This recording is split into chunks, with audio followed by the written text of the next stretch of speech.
Welcome back, everybody. From the Deep South. Chi-Town Ken here. Weighing in. And welcome to our next match.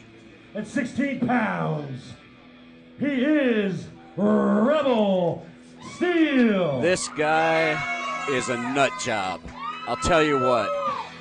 He's so far from the South. This matchup is scheduled for one fall. I don't. Parts that probably haven't been documented, mapped, and discovered yet. Special stipulations. This guy. They are. It not is good. A flag match. He is not. The only way you can win is by laying your flag on your opponent and pinning him 1, 2, 3. I just don't see how this individual can call himself an American. Representing the it's embarrassing. Confederate flag. And it's disgusting.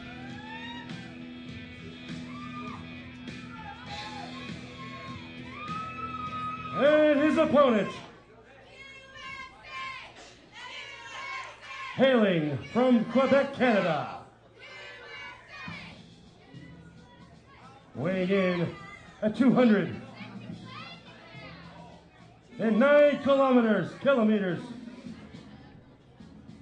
kilos, excuse me. Yeah, the other one's a distance. The Canadian Assassin, being escorted to the ring by his manager, Super Tramp. Well, Canadian legend.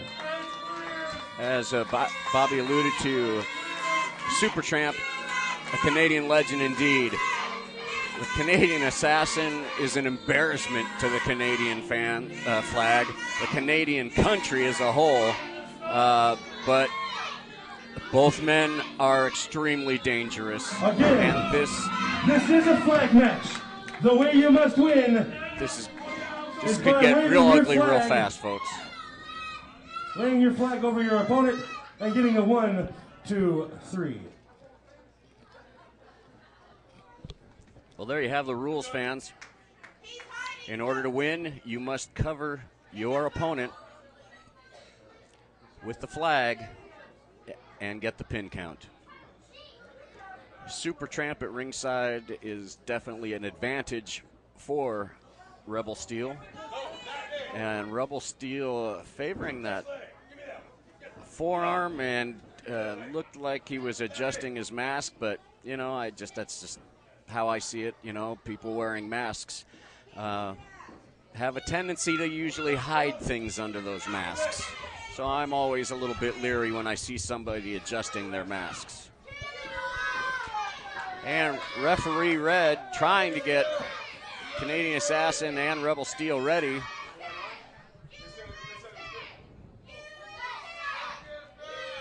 And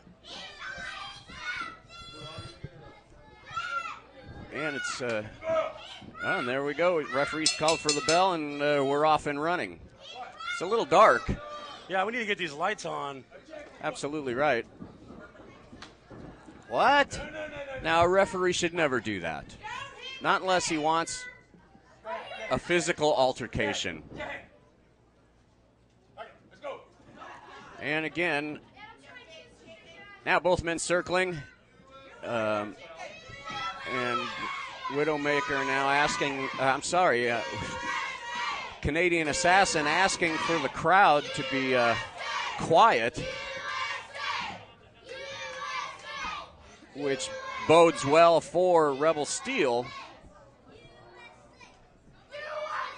And now Canadian Assassin sticks out his left hand to shake Rebel Steel. And this is just, Rebel Steel gave him an answer, and I won't even describe it. If you saw it, you know. And both men lock up now. Collar and elbow tie-up. And Canadian Assassin into the ropes, and now it's Rebel Steel, and they're making their way to the other turnbuckle.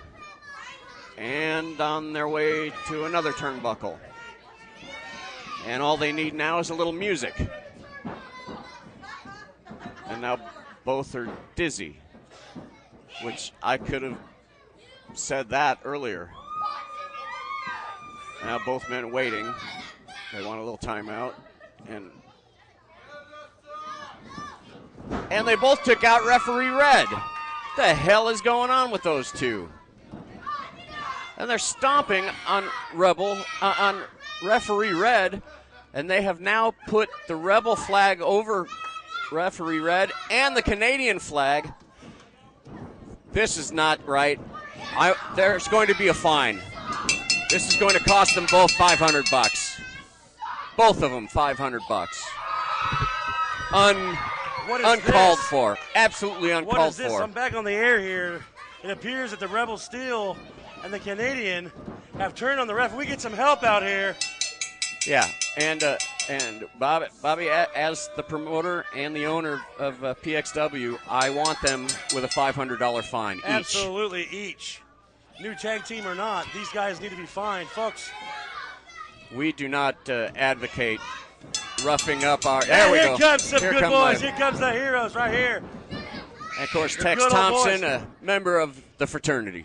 Absolutely. You know, later on in Copenhagen and Tex Thompson teaming up together in a tag team matchup. That coming on later on in the program.